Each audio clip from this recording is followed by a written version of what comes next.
प्रिय छात्राओं, आपको जैसी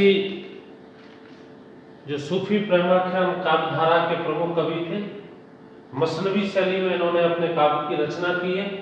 पद्मावत, अखरावट, आखिरी कलाम, ये इनकी प्रमुख काव्य कृतियां हैं, अवधी भाषा में लिखित है।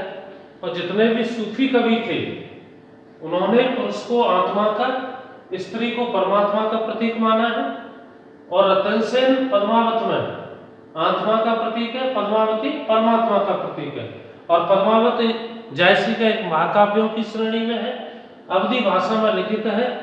और पद्मावत हिजरी संवत 927 और संवत 1545 में इसकी रचना की गई थी, जिसमें चित्तौड़ के राजा रतन सेन और सिंघलदीप की राजकुमारी पद्मावती की प्रेम गाथा का चित्रण किया गया है। इसकी जो महत्वपूर्ण व्याख्या है आपको शनिवार को बताई थी, और उनसे आगे देखिए। मिलई रहस्य सब चढ़ई डोरी, पद्मावती अपनी सहेलियों को साथ लेकर के मानसरोवर के जल में जल क्रीड़ा करने के लिए, स्नान करने के लिए जाती है। और वो ये कह रही है अपनी सहेलियों को संबोधित करते हुए, मानसरोवर की पाल पर, मानसरोवर के किनारे पर खड़ी होकर के उसकी अनंत विस्तृत पवित्र और स्वच्छ जल राशि को देख करके पद्मावती अपनी सहेलियों को संबोधित करते हुए कहती है कि हे सखियों, अब इस मायके में 2-4 दिन और रहना है हमें, आगे हमारी शादी हो जाएगी।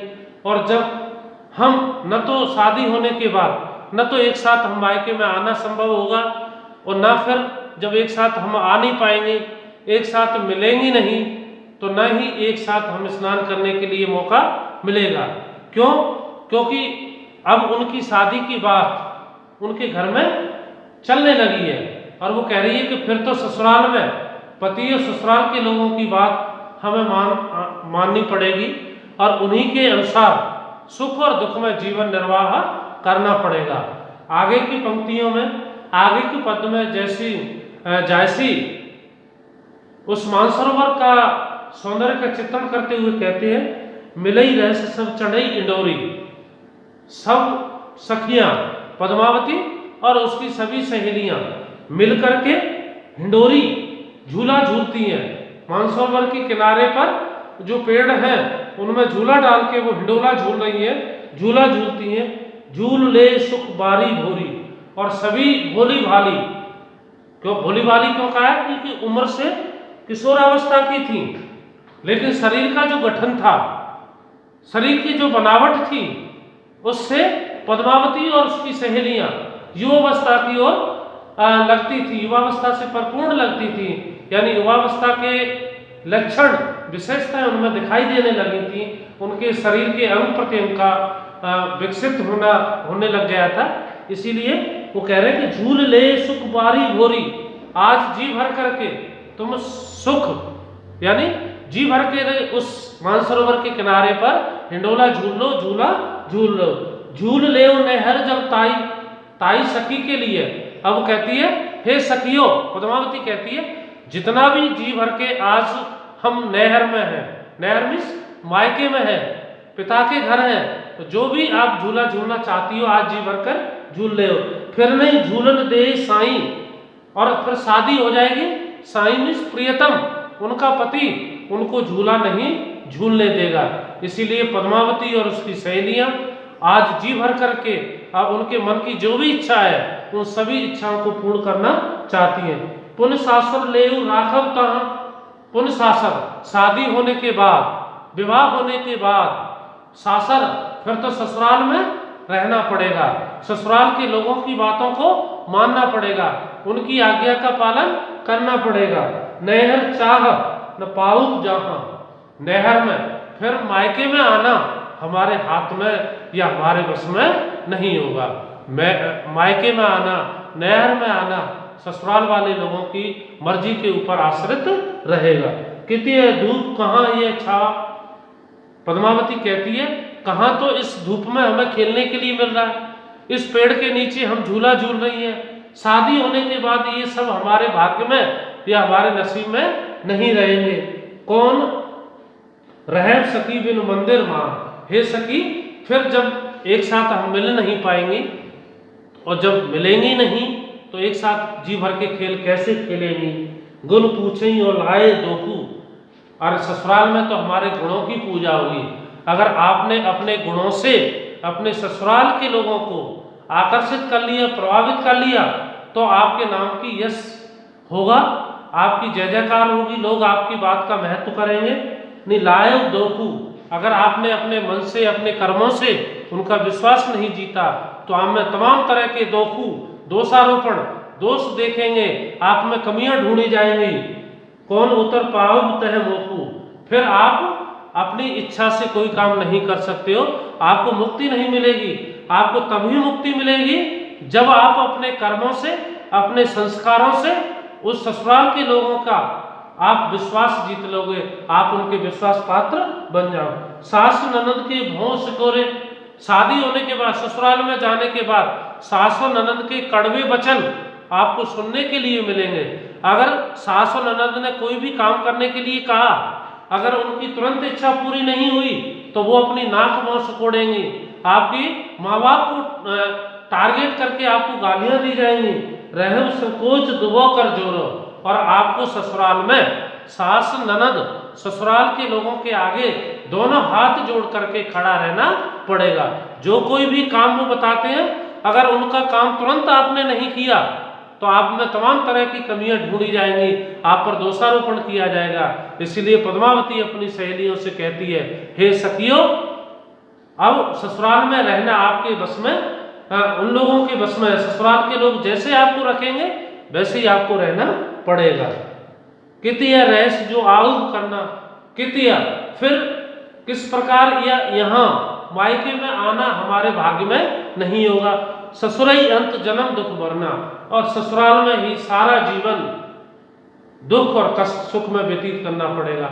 और ये कहा जाता है कि एक घर से लड़की की डोली उठती है और उसकी अर्थी या उसकी मृत्यु तक वो अपने ससुराल में रहती है।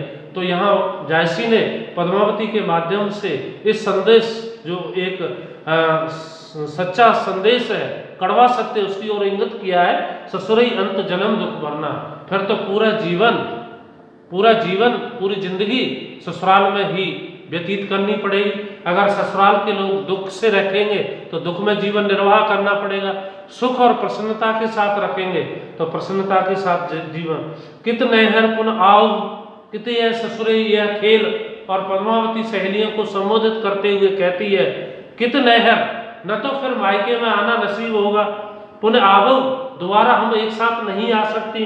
कित ससुरे यह खेल, इसीलिए, और ये जितने भी खेल आज वो खेलना चाहती हैं, फिर बाद में शादी होने के बाद न तो वो मायके सब लड़कियां एक साथ आ पाएंगी, फिर जब एक साथ आ नहीं पाएंगी तो इन सब खेलों को एक साथ कैसे खेल पाएंगी। आप कह होई ये परब पंख जस डोल, और फिर तो उनकी स्थिति उस पक्षी के समान हो जाएगी जो पक्षी अपने पिंजरे में कैद रहता है, खाने पीने की चीजें उसको उसी पिंजरे में दी जाती हैं, मिल जाती हैं। तो यहाँ पद्मावती भी यही कह रही है कि शादी होने के बाद ससुराल में तो हमारी स्थिति उस पिंजरे में बंद पक्षी के समान हो जाएगी। और जो पिंजरा क्या है, ससुराल के जो नियम है, कायदे हैं, कानून है, वो हमारे लिए पिंजरे के, अभी तो हम पिता के राज्य में, मायके में है, नहर में उन्मुक्त रूप से, खुले रूप से जो कोई इच्छा होती है वो खाते हैं, पीते हैं, पहनते हैं। लेकिन शादी होने के बाद ससुराल के लोगों के अनुसार हमें चलना पड़ेगा। और आगे पद्मावती झूला झूलने के बाद जब जी भर जाता है, फिर उस मानसरोवर में स्नान करने के लिए उसके स्वच्छ और पवित्र जल में अंदर प्रवेश करती हैं। उसका जायसी ने यह चित्रण किया है। सरवर तीर पद्मिनी आई, सरवर मीन्स सरोवर, मानसरोवर के किनारे पर पद्मावती अपनी सहेलियों को साथ लेकर आती है। खोपा छोर केस मुकलाई, और जैसे ही वो स्नान करने के लिए तत्पर होती है, अतिरिक्त लाए हुए वस्त्रों को मानसरोवर के किनारे पर रख देती है, और उसके बालों में लगा हुआ जो जूड़ा है, जिसको रबड़ बैंड कहते हैं, जिसमें बालों को गुच्छे के रूप में बांधा जाता है, तो यहाँ खोपा छोर केस मुकलाई, और बालों में लगे हुए जूड़े को वो हटा लेती है, अपने हाथ से खींच लेती है, और चारों तरफ अपने काले काले बालों को, घुंघराले बालों को सिर हिलाती है, यानी उसका चारों तरफ काले बाल फैल जाते हैं। खोपा छोर केस मुकलाई, बालों में लगे हुए जूड़े को, बालों में लगे हुए रबड़ बैंड को हटा करके पद्मावती जब स्नान करने के लिए मानसरोवर में उतरती है तो उससे पहले चारों तरफ उसके काले काले बाल फैल जाते हैं। शशिमुख अंग मलय गिरवासा, और पद्मावती और उनकी सहेलियों का जो चंद्रमा जैसा सुंदर मुख था, शशिमिष चंद्रमा जैसा सुंदर मुख था, मलय गिरवासा, और शरीर पर विशेष प्रकार के सुगंधित पदार्थ लगाने के कारण उनके शरीर से हवा टकराती है और एक विशेष प्रकार की खुशबू, एक विशेष प्रकार की गंध निकलती है। नागिन झांप लीन पासा, और ऐसे लगता है जब पद्मावती अपने काले बालों को खोलती है तो ऐसे लगता है जैसे राहु और केतु ने उनके चंद्रमा जैसे सुंदर मुख को उन्होंने अपने प्रभाव में ले लिया हो, अपने आगोश में ले लिया हो, उनको ढक लिया हो। शशिमुख अंग मलय गिरवासा, अर्थात शशिमुख चंद्रमा जैसा सुंदर मुख पद्मावती का, मलय गिरवासा उनके शरीर से एक विशेष प्रकार की सुगंध खुशबू निकलती थी। नागिन झांप लीन चौपासा, ऐसे लगता है जैसे नागिन ने चारों तरफ से उनके चंद्रमा जैसे सुंदर मुख को जकड़ लिया हो, अपने बाहुपास में बांध लिया हो, यानी जैसे ही अपने काले बालों को वो लहराती है तो चंद्रमा जैसा सुंदर मुख उन काले बालों की घटाओं में छुप जाता है और ऐसे लगता है जैसे काली नागिन ने उसके चंद्रमा जैसे सुंदर मुख को अपने बाहुपास में जकड़ लिया हो। ओने घटा परी जग छाप, और जैसे ही काले बालों को लहराती है तो चारों तरफ काले बादलों की घटाएं उमड़ने लगती हैं।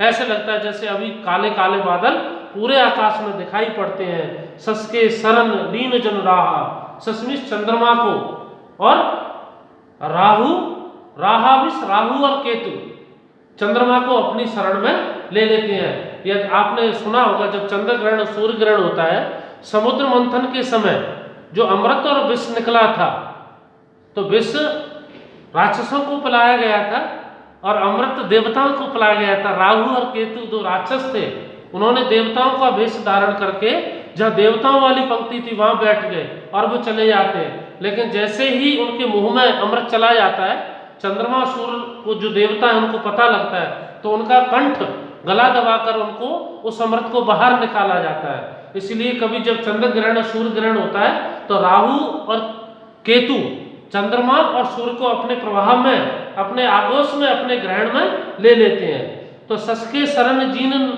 लीन जन रहा, और जब पद्मावती अपने काले बालों को खोलती है तो ऐसे लगता है जैसे राहु और केतु ने, यानी उनके काले बादल का किसका प्रतीक है, किसकी तुलना की गई है, राहु और केतु से, और उनका जो सुंदर मुख है वो चंद्रमा से है। तो चंद्रमा को राहु और केतु ने अपने प्रभाव में ले लिया हो।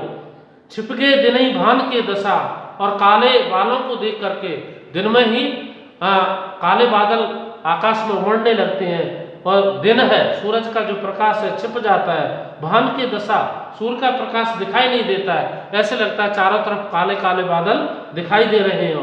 ले निखत चांद प्रकाशा, और ऐसा प्रतीत होता है जैसे दिन में ही रात्रि का आवास होने लगता है और रात्रि में ही चंद्रमा, जो पद्मावती का सुंदर मुख है, चंद्रमा के समान प्रकट हो जाता है। जायसी ये कहना चाहते हैं कि पद्मावती के काले बाल उन बरसात के काले बादलों के समान है। जब आकाश में काले बादल उमड़ते हैं तो सूरज का प्रकाश या सूरज छुप जाता है बादलों की ओट में और चंद्रमा आकाश में चमकता है। तो आज दिन में ही सूरज भगवान छुप गए हैं और दिन में ही चंद्रमा, रात्रि का आवास हो रहा है, और जब रात्रि का आवास होता है, रात्रि प्रारंभ हो जाती है तो वहां दिन में ही चंद्रमा उदित होता है, प्रकट हो जाता है। भूल चकोर दीठ मुकुलावा, लेकिन रात्रि के होते ही जैसे ही सूर्यास्त होता है, चकवा और चकवी दोनों नदी के दो किनारों पर अलग अलग बिछुड़ जाते हैं, एक दूसरे से दूर चले जाते हैं और पूरी रात्रि चंद्रमा को देखते देखते व्यतीत करते हैं। जैसे ही सूर्योदय होता है, चकवा और चकवी दोनों मिलते हैं तो रात्रि दिन में ही रात्रि का आभास होने पर या रात्रि का अंधकार दिन में ही होने लगता है। भूल चकोर दीठ मुखलावा, चकवा और चकवी अपने स्वभाव को भूल जाते हैं और दोनों नदी के किनारे अलग अलग बिछुड़ जाते हैं। मेघ घटा में चंद दिखावा, अब वो कहते हैं कि एक चंद्रमा तो आकाश में दिखाई दे रहा है और दूसरा चंद्रमा उस मानसरोवर के जल में दिखाई देता है। भूल चकोर दीठ मुखलाहा, अच्छा चकवा और चकवी अपने स्वभाव को भूल चुके हैं, दीठ, और उनका चंद्रमा की ओर उनकी दृष्टि लगी रहती है। मेघ घटा में चंद दिखावा, और उन मेघों की घटाओं में आकाश में जो काले काले बादल दिखाई दे रहे हैं उनमें वो चंद्रमा को निहारने लगता है, देखने लगता है। दरस दसन दामिनी कोकिल भाकी, और पद्मावती और उसकी सहेलियों के सौंदर्य की विशेषताएं, उनकी जो दंत पंक्ति है, दसन मिस जो दांत हैं बिल्कुल मोतियों की तरह चमक रहे हैं। दामिनी बिजली की तरह चमकती हैं। कोकिल भाकी, जब वो अपने मुंह से शब्द निकालती हैं तो कोयल की तरह मधुर, कोयल की तरह मीठे शब्दों को वो प्रचार करती हैं। भौएं धनुक गगन ले राखी, और उनकी जो भौएं हैं, भ्रकुटियां हैं, वो धनुष की प्रत्यंचा के समान तिरछी हैं, ले राखी।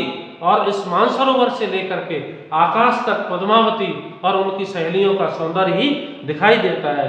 नयन खंजन दो केल करे ही, और उनके नेत्र उस खंजन पक्षी के समान उस मानसरोवर के जल में क्रीड़ा करते हुए दिखाई देते हैं। कुछ नारंग मधुकर रस लेई, कुछ नारंग, और उनके जो रस, यहाँ पद्मावती और उनकी सहेलियों का नयन खंजन, उसके नेत्र खंजन पक्षी के समान है। कुछ उनके जो उरोज है, उनके जो यहाँ स्तनों की तुलना कुछ से की है, और नारंग नारंगी के समान है। मधुकर रस लेही, जो मधुकर उस रस से युक्त है।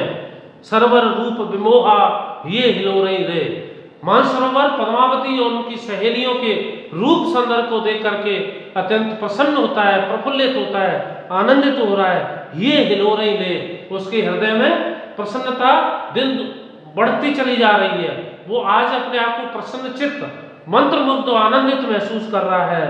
सरवर रूप विमोहा, अर्थात मानसरोवर पद्मावती और उनके सौंदर्य को देख करके अपने आप को बड़ा भाग्यशाली मानता है और उसका मन हृदय प्रसन्न चित्त हो जाता है। पाम छवे मक पावहा यही मिस लहरें दे, और पद्मा उस मानसरोवर के जल में उठती हुई लहरें, मानसरोवर के किनारे पर खड़ी हुई पद्मावती का जब लहरें उस किनारे से टकराती हैं और लहरें टकराने के बाद जब वापस होती हैं तो ऐसे प्रतीत होता है जैसे मानसरोवर में उठती लहरें उस पद्मावती के चरणों का स्पर्श कर रही हो। आपने तालाब या नदी के किनारे खड़े होकर देखिए, हवा चलती है तो लहरों के रूप में पानी आता है और किनारे से टकराता है।